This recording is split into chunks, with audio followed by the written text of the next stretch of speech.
बड़ी सुंदर बात। आज मैं इस संसार के कल्याण के लिए कामना के ऊपर कुछ बातें बोल रहा हूं, जिसे ध्यान से सुने। साधक, बड़ी सुंदर बात, जब साधक के अंदर किसी प्रकार की कामना नहीं रहती है तो भागवत की भी इच्छा नहीं करनी पड़ती। प्रतियुक्त भगवान स्वतः प्राप्त हो जाते हैं। संसार की कामना से पशुता और भगवान की कामना से मनुष्यता आरंभ होती है। जितने लोग यहां बैठे हैं भगवान की कामना से, तो समझिए आप मनुष्य हैं। तो संसार की कामना से पशुता और भगवान की कामना से मनुष्यता आरंभ होती है। मेरे मन की हो जाए ये कामना है, यह कामना दुख का कारण है और इस कामना का त्याग किए बिना दुनिया में कोई सुखी नहीं हो सकता। अब मुझे सुख कैसे मिले, ऐसी बात जब मनुष्य के हृदय में आती है तो वो कर्तव्यच्युत और पतित भी बन जाता है, क्योंकि दुनिया में सुख की इच्छा से किसी को सुख मिलता नहीं है। अगर किसी को मिल भी जाता है तो सदा साथ रहता नहीं। कामना के त्याग में जो सुख है वह कामना के पूर्ति में नहीं है। तो कामनाओं के त्याग में सब स्वतंत्र अधिकारी योग्य और समर्थवान है, और कामनाओं के पूर्ति में कोई भी स्वतंत्र अधिकारी न योग्य है न समर्थवान ही है।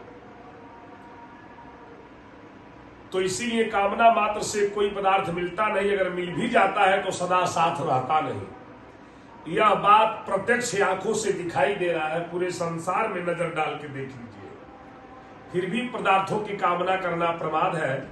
प्रमाद तमोगुण है और तमोगुण नरक है। नरकस्तम उन्नाह, यह बात गीता में भगवान श्री कृष्ण ने कहा। नरकस्तम उन्नाह, जीवन कष्टमय तभी होता है जब मनुष्य संजोग जन सुख की इच्छा करता है, और मृत्यु कष्टमय तब होती है जब मनुष्य जीने की इच्छा करता है। इच्छा मात्र से ना तो सब वस्तुएं मिलती हैं और ना ही मृत्यु से बचाव ही होता है। कौन नहीं चाहता मैं यही रहूं, छोड़ के न जाऊं दुनिया, लेकिन छुड़ाने वाला आकर छुड़ा देगा।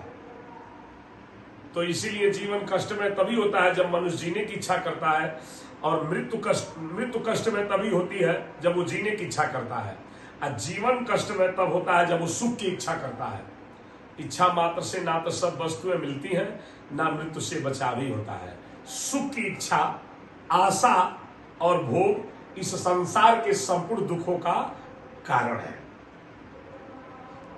तो नाशवान वस्तु की इच्छा ही अंतःकरण की अशुद्धि है। कर्मों का त्याग नहीं करना है। कोई भी कर्तव्य की कर्म कीजिए, छोटा हो या बड़ा, कामना का भीतर से त्याग कर देना है। कर्तव्य का त्याग नहीं करना है। मनुष्य को वस्तु गुलाम नहीं बनाती, उसकी इच्छा गुलाम बनाती है। शांति चाहते हैं तो कामना का त्याग कर दें। और कुछ भी लेने की इच्छा भयंकर दुख देने वाली है, इसलिए कुछ भी लेने की इच्छा भयंकर दुख देने वाली है, उस इच्छा का भी त्याग कर दिया जाए तो सुख ही सुख है।